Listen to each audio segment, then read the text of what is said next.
Here is the Toyota Corolla. Before we get started though, let me give a quick shout out to Naya Motors Inc. for letting us use the car today to film the videos. They are a used car dealer here in Ottawa, Canada. Check out the link in description for their entire inventory.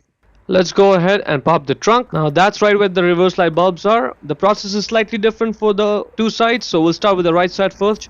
Right there. See that? Well, you pull it down from there. Put one finger in there and pull the cover down and it just comes right out. And that's what the cover looks like. Just grab the bulb holder and twist it left to loosen it, and then it just comes right out. To get the bulb off, just grab the bulb and pull it out straight. You may have to wiggle it, but it'll come right out. The bulb size is right there on it, 921. That's the bulb size number. Get the new bulb and let's push it right in to secure it. And now let's put the bulb holder back in. And when you do so, you have to make sure it's sitting in flush. Like see right now, it's going in, and only when it sits like this, you'll be able to twist your right to lock it, and you're done. Let's get the cover and position it the way I'm showing. Get that one clip, the one on the bottom. Yeah, that one. Get that in first.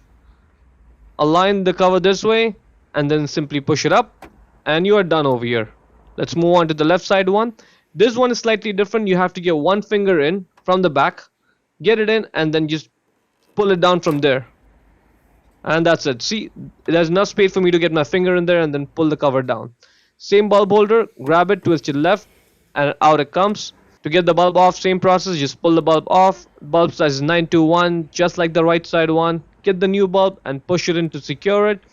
And let's put the bulb holder back in. Just note the position, like the orientation of the bulb holder when it goes in and when it sits in properly. You may have to do some twisting and turning, but it'll go in, so just be patient with it. Yep, now it's sitting in properly.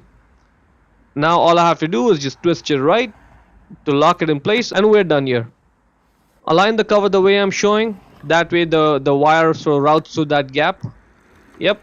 Align it that way. Position it. Push it up. And now it's secured in place. Everything is looking good. And that's pretty much it. Hope you found the video useful.